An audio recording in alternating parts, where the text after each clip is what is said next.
Bapak Ibu yang kekasih, karenanya saya ingin mengajak kita membahas satu topik dari Habakuk 3 ayat 17 sampai 19. Ya, Habakuk 3 ayat 17 sampai 19. Pembahasannya adalah tentang iman yang benar, bukan iman duniawi. Bukan iman yang progresif, yang separuh-separuh gitu ya. Bukan iman yang ngambang di tengah-tengah. Bukan iman yang menuntut juga. Jadi bukan sayap kanan yang terlalu ekstrim dalam arti gini. Oh, iman itu yang kita ngomong harus terjadi. Tapi di satu sisi yang lain, bukan berarti kita meragukan, kita mempertanyakan apakah memang iman itu masih ada. Kita perlu punya pengertian yang benar di hari-hari ini. Siapa yang percaya kita ada di sini bukan sebuah kebetulan. Siapa yang percaya? Tapi siapa yang juga meyakini bahwa saya perlu punya melangkah untuk saya sampai tempat sini. Siapa yang percaya itu?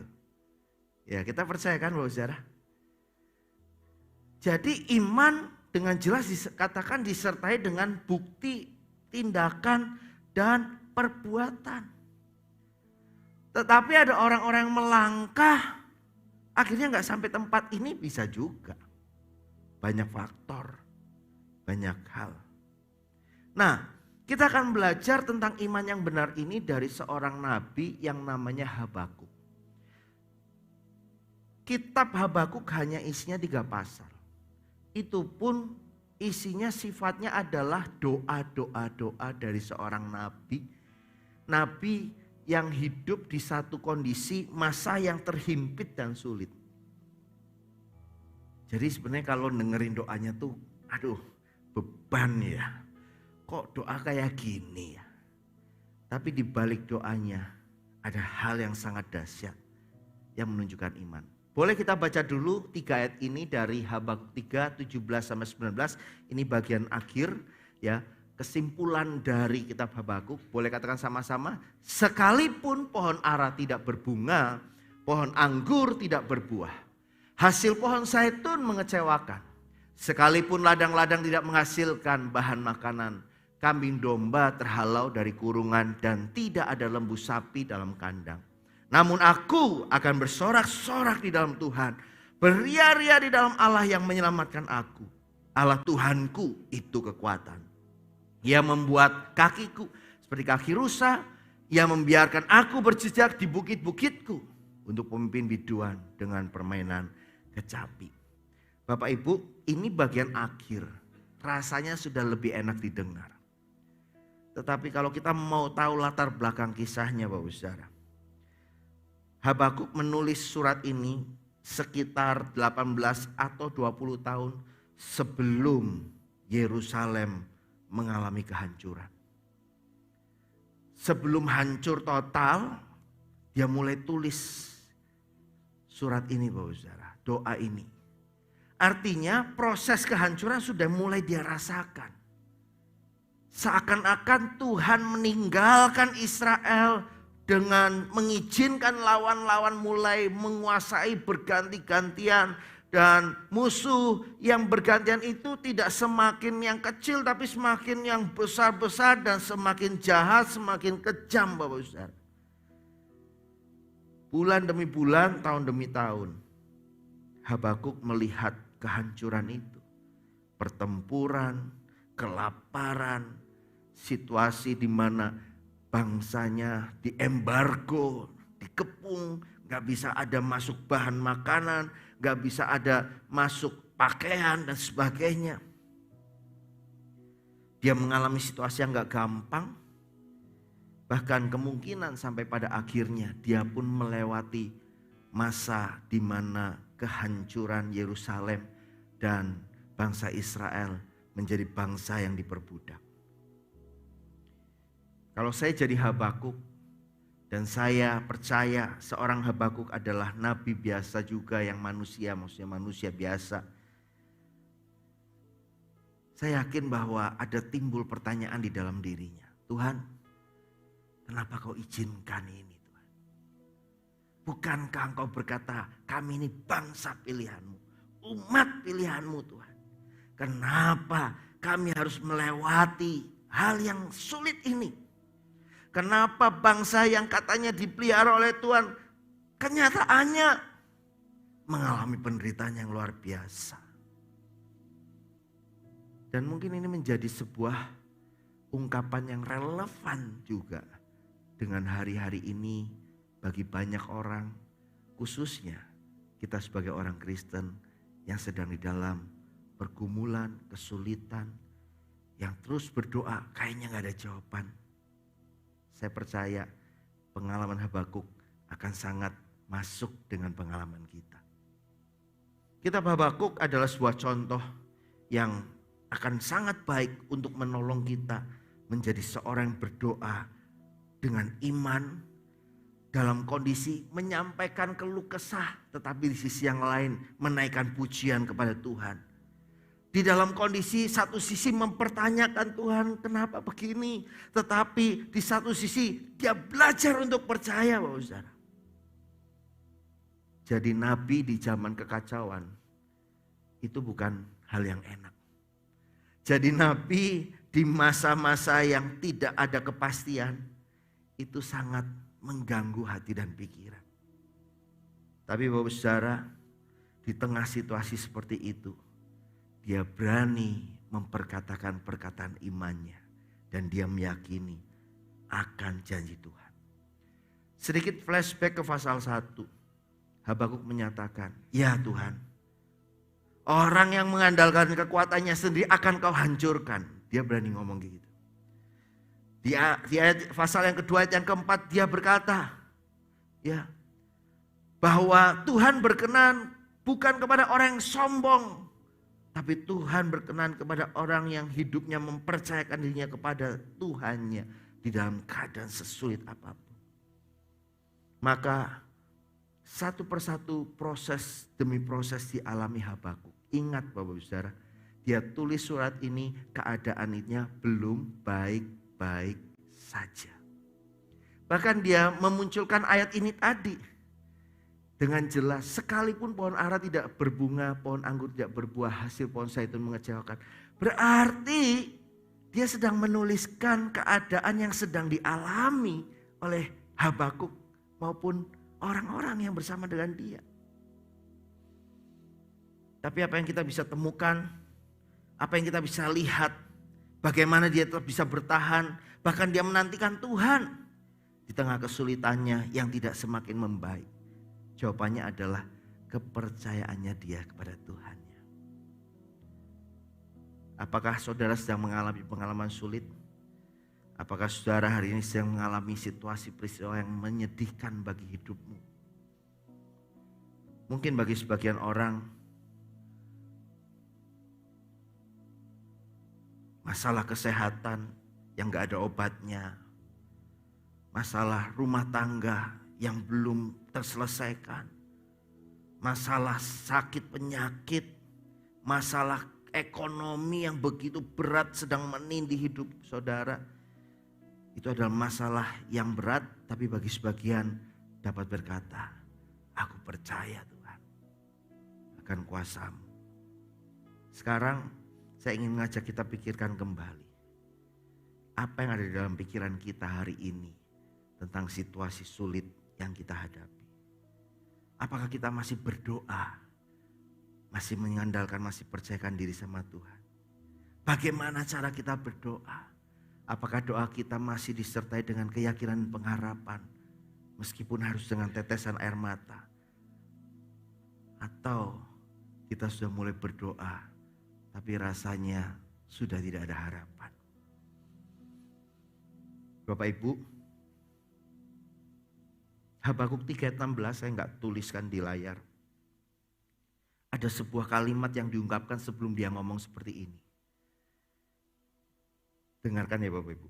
Habakuk 3:16 dia berkata gini. Ketika aku mendengarnya, mendengar kabar-kabar yang buruk, gemetarlah hatiku mendengar bunyinya. Menggigillah bibirku. Gemertek gitu. Aduh gimana Tuhan? Pernah ngalami situasi gitu? Saya pernah. lagi ujian sekolah, gurunya ngomong 10 menit lagi. Minimal rasanya kayak gitulah. Minimal, yaitu tingkat ringan. 5 menit lagi, tambah tegang Bapak Saudara. Belum selesai nih. 1 menit lagi, selesai nggak selesai, dikumpulkan. Padahal masih banyak yang harus tulis. Gemeter, pinginnya ke WC, keringet dingin. Itu baru masalah waktu zaman kita kecil ulangan. Mungkin ada masalah yang hari ini lebih berat. Dan itulah yang dialami Habakuk. Tulang-tulangku seakan-akan kemasukan sengal. Ya kayaknya waduh. Ya kayak mau gagal nafas. Kayak mau gak bisa nafas dengan enak. Dan aku gemetar di tempat aku berdiri. Situasinya sangat-sangat tidak baik sebelum dia tulis ayat ini. Namun dengan tenang akan kunantikan hari kesusahan yang akan mendatangi bangsa ini yang bergerombolan menyerang kami. Mungkin kita mulai bilang ini orang sudah gila kayaknya. Masa ditungguin dengan tenang? Masalah itu ditunggu, nantangin. Apa memang sudah tinggal tunggu matinya aja? Bapak Ibu, di balik semua ini, Habakuk melihat Tuhannya sebagai kuasa yang sanggup menghanguskan, memurnikan, dan menyucikan. Yuk kita perhatikan, apa sih rahasianya sampai Habakuk ini bisa melewati semuanya. Ini bukan berbicara tentang bahwa punya iman yang benar, bukan iman duniawi, maka Tuhan akan memberikan kepada kita semua jawaban atau kita akan menjadi tahu akan masa depan kita. Ini bicara tentang mempercayai Tuhan bahkan ketika keadaan kita di dalam keadaan yang tidak baik sekalipun. Kalau kita lihat Habakuk ini Bapak Saudara, Habakuk seperti pohon yang ada di tanah yang kanan kirinya kosong sekalipun, tiba-tiba ada angin yang kencang, badai yang besar yang sedang menerpa, yang berusaha bikin pohon itu roboh Bapak Saudara. Kita mungkin lihat dari kejauhan pohon ini goyangnya sudah wah kayak mau rubuh Bapak Saudara. Tetapi dia tetap bertahan meskipun rasanya udah hampir habis. Sampai badai itu berlalu dan terlihatlah pohon itu bisa tetap tegak berdiri. Demikian pula harusnya kekuatan kita ini berasal dari Tuhan, bukan karena kekuatan kita sendiri. Jadi bagaimana kita mau belajar hidup dengan iman yang benar? Iman yang benar bukan iman duniawi, adalah berbicara iman yang tidak tergantung pada keadaan. Dari hidup Habakuk kita belajar, sekalipun pohon ara tidak berbunga, pohon anggur tidak berbuah, hasil pohon zaitun mengecewakan. Yang keempat, ladang-ladang tidak menghasilkan bahan makanan. Yang kelima, kambing domba terhalau dari kurungan. Dan yang keenam, tidak ada lembu sapi dalam kandang, alias sudah gak ada persediaan gitu Bapak Ustaz. Sekalipun, meskipun saat ini mungkin kalau kita bahasakan dengan kondisi kita hari-hari ini, sekalipun hari ini Tuhan, aku mau makan yo bingung. Aku sudah doa ngadepi tantangan pergumulan ini kayaknya gak ada jalan keluar. Aku sudah berobat kemana-mana tapi gak ada tanda-tanda sembuh. Sekalipun. Tetapi Habakuk tetap berkata, aku tetap mempercayai Tuhanku. Imannya tidak tergoncang oleh apa yang ada di sekelilingnya. Tapi dia melabuhkan hatinya sama Tuhan. Seorang hamba Tuhan namanya Charles Spurgeon berkata, iman menaiki tangga yang telah dibangun oleh kasih dan melihat keluar jendela yang telah dibuka oleh harapan. Iman adalah bicara menaiki tangga yang telah dibangun oleh kasih. setahap demi setahap kita bisa jalani karena apa, saudara? Adanya kasih Tuhan buat kita, amin. Rasanya kita nggak naik-naik, tapi sesungguhnya kita sedang naik step demi step, langkah demi langkah. Bukan karena kuat gagah kita, tapi karena kasih Tuhan. Dan waktu kita melihat seperti jendela yang sedang dibuka oleh yang namanya harapan. Itulah iman. Pastor Yusuf kemarin sampaikan apa? Iman itu ada tapi belum ada. Ya, sudah tapi belum. Belum tapi sudah. Ya, dikasih contoh, masih ingat contohnya?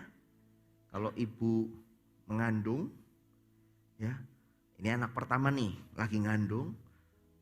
Terus ditanya, kira-kira ibu ini sudah punya anak belum? Beberapa ngomongnya apa? Sudah dong, jelas-jelas. Sudah hamil, itu pasti ada anak. Tapi sebagian orang, nanti dulu, belum kelihatan kok, betul? Jadi iman adalah bicara tentang sesuatu yang sudah disediakan, tapi memang belum nampak.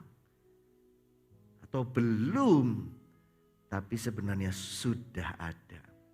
Nah, Bapak Ibu, inilah jenis iman yang dimiliki seorang Habakuk. Dia membangunnya di atas kasih. Dia meletakkannya dengan penuh harapan kepada Tuhan. Dan gak kalah penting, berfokus kepada Tuhan. Yang kedua, iman yang benar, proaktif. Bukan penerimaan yang pasif terhadap keadaan.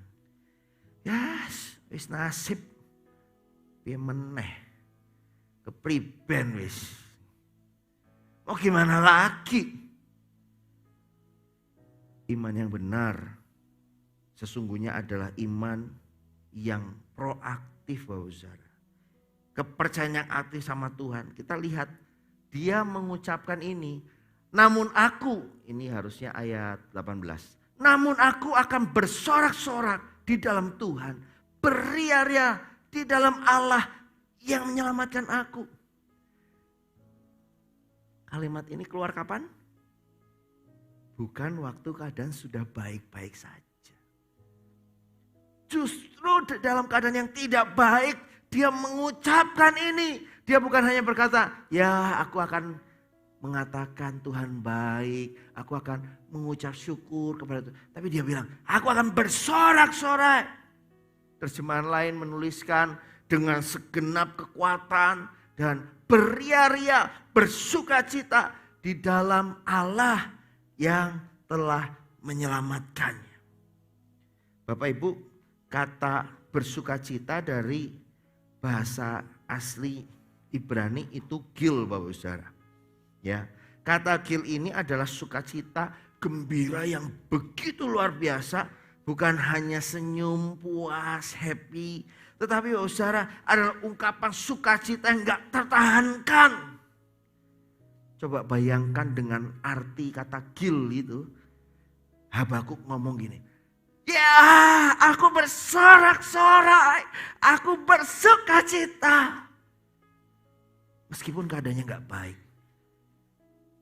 Dan mungkin beberapa orang yang mendengarnya berkata, mulai edan ge, edan ge. Keadaannya lagi gak baik-baik. Tapi dia mengekspresikan sukacita yang besar karena Tuhan. Dia mengejar, dia berusaha menggapai. Dia tidak pasrah, dia gak berkata, ya wes Tuhan karepmu. Tapi dia kejar, dia yakini apa yang Tuhan janjikan. Perhatikan, kata-katanya Habakuk tidak lagi menyerang Tuhan dengan marah-marah. Tuhan, engkau gak berhak ngatur-ngatur hidup saya. Engkau gak berhak menghancurkan saya. Enggak tuh. Kata-katanya, aku akan bersorak-sorai. Aku akan bersukacita. Dia juga gak berpura-pura bahwa hal itu tidak sedang terjadi. Dia apa adanya. Dia tidak menyembunyikan. Ya, ini mungkin perasaan saya aja. Enggak. Dia tidak sedang mensugesti dirinya untuk menjadi baik.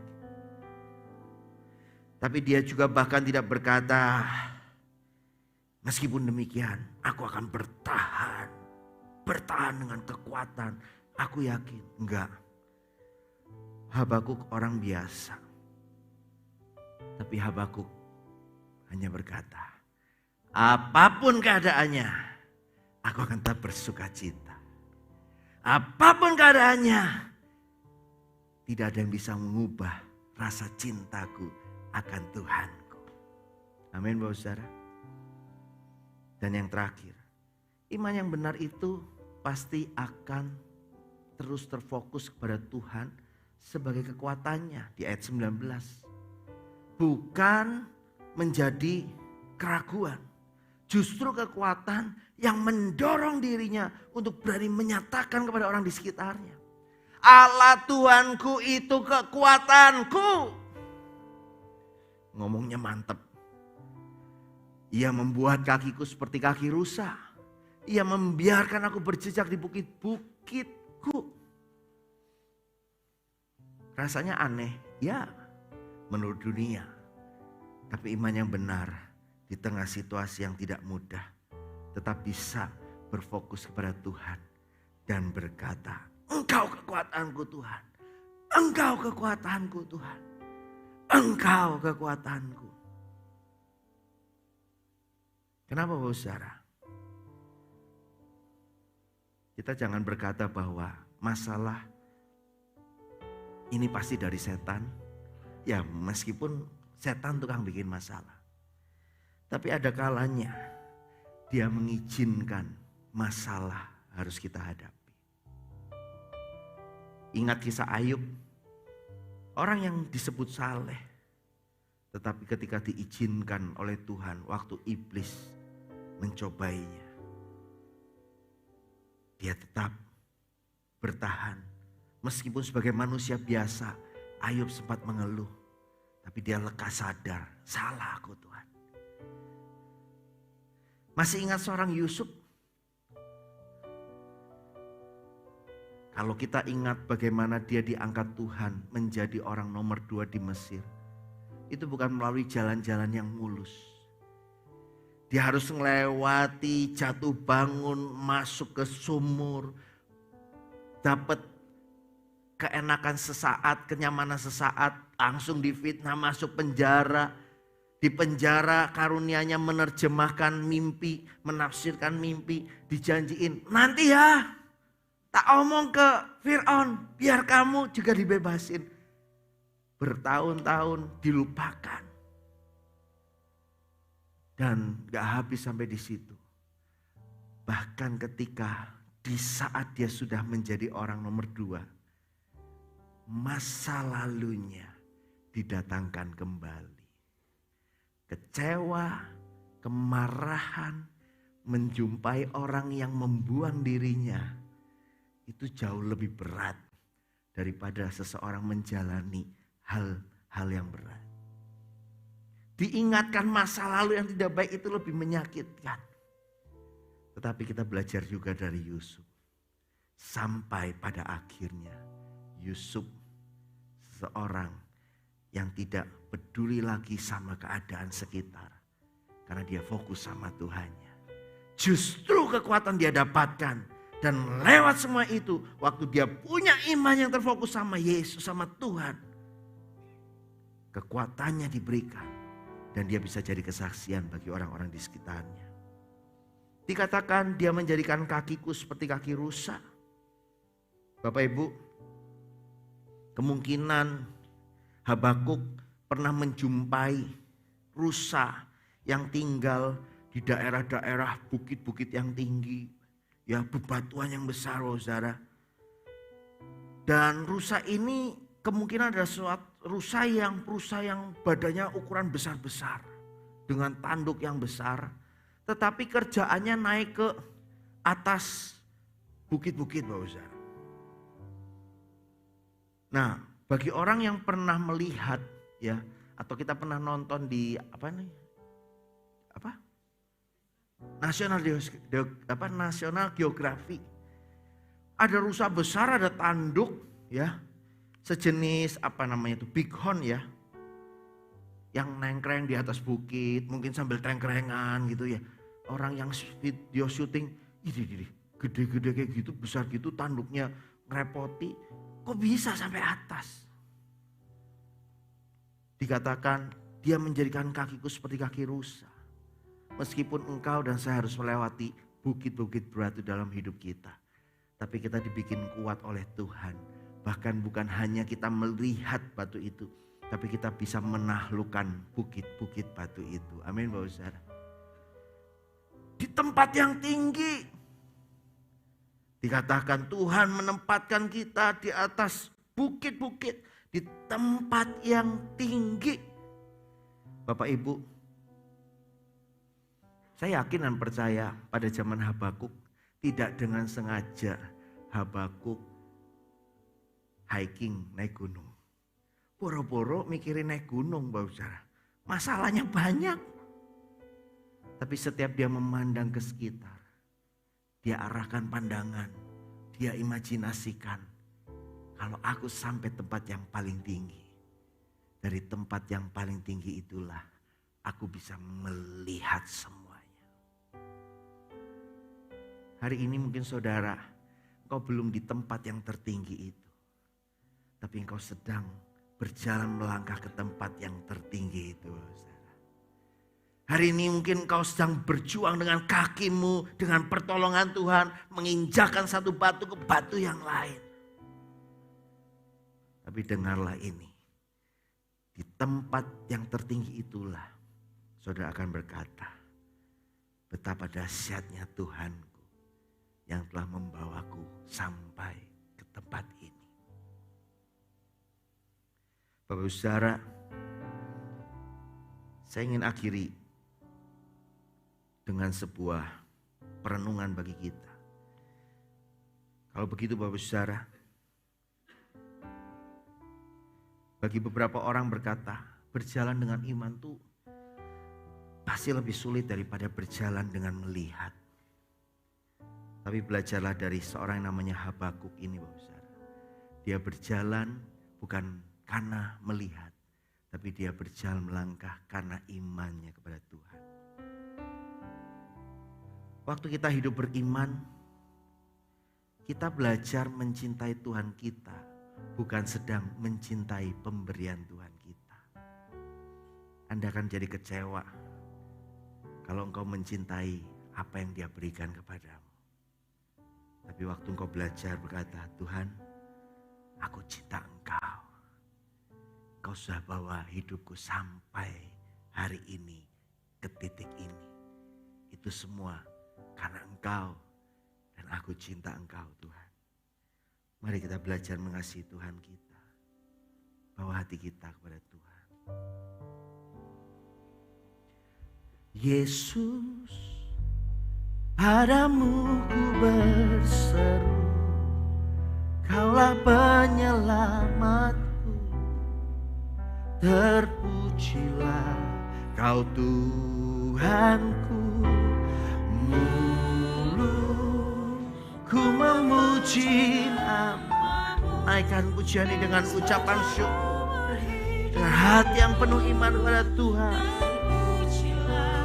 Kau Tuhanku di atas segalanya.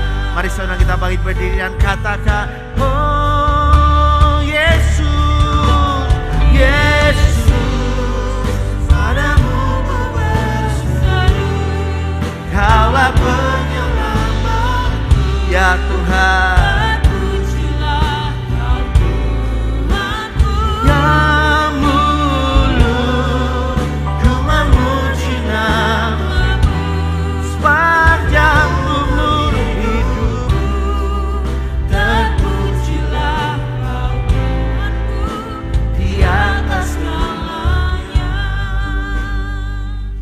Apapun yang Anda dan saya sedang hadapi hari-hari ini, ketahuilah semua tidak pernah terlepas dari pandangan Tuhan. Saudaraku yang kekasih, kita sudah belajar iman dari seorang nabi yang tidak tergoyahkan. Bahkan di dalam keadaan yang sulit, Kita telah melihat bagaimana dia memilih untuk belajar mempercayai Tuhan sepenuhnya. Mempercayai kedaulatannya, mempercayai kekuatan dalam janji-janji Tuhan. Dan tetap memilih bersukacita di dalam keselamatan, dalam lindungan Tuhannya. Mari miliki iman yang seperti ini. Inilah iman yang benar. Iman yang benar. Iman yang tidak bergantung dengan keadaan. Iman yang benar. Iman yang proaktif.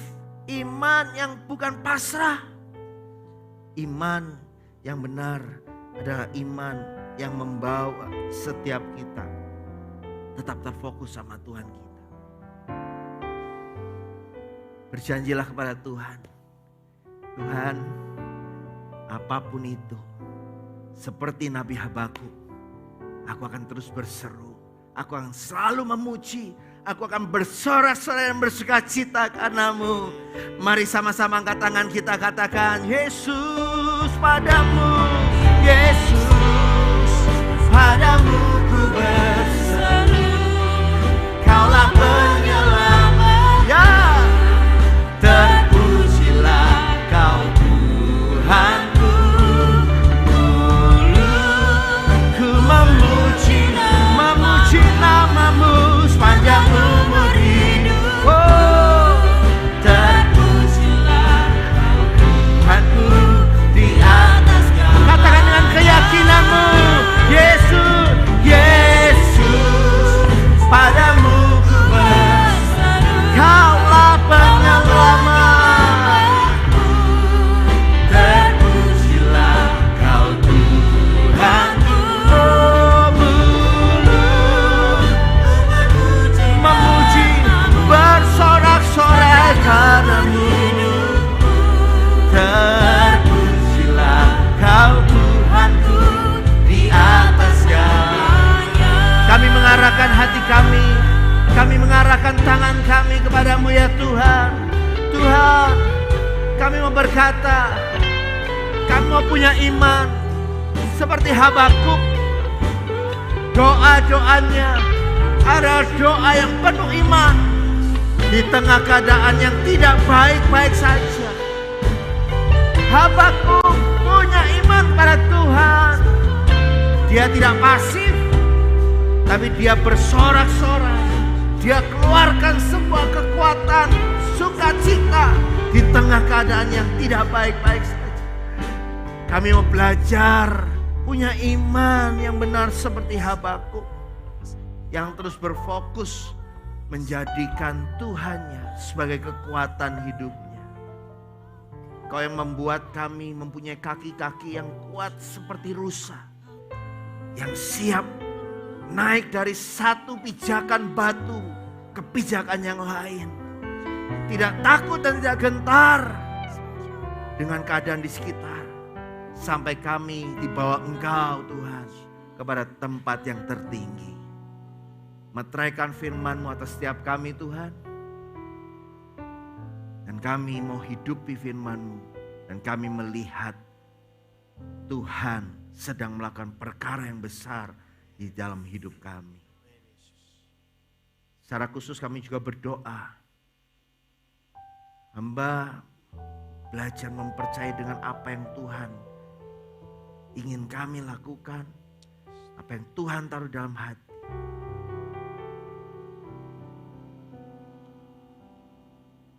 Tuhan, Kau akan percayakan satu tempat lagi. Satu tempat lagi. Yang bukan hanya akan menjadi tempat yang kami pakai. Tetapi akan menjadi berkat bagi kota ini. Satu tempat yang akan digunakan bagi pekerjaan Tuhan, bagi memuliakan nama Tuhan, bagi memberkati kota ini, juga bagi memberkati banyak tubuh-tubuh Kristus yang membutuhkannya. Kami tahu untuk melangkah kepada hal itu secara manusia rasanya kami gak mungkin lakukan. Tapi kami gak mau memandang dengan keadaan secara manusiawi kami. Karena kami tahu kekuatan kami datangnya dari Tuhan. Tuhan, tuntun kami untuk boleh menerima janji-Mu itu. Di dalam nama Tuhan Yesus. Kami berdoa dan mengucap syukur, sama-sama katakan amin, amin, amin.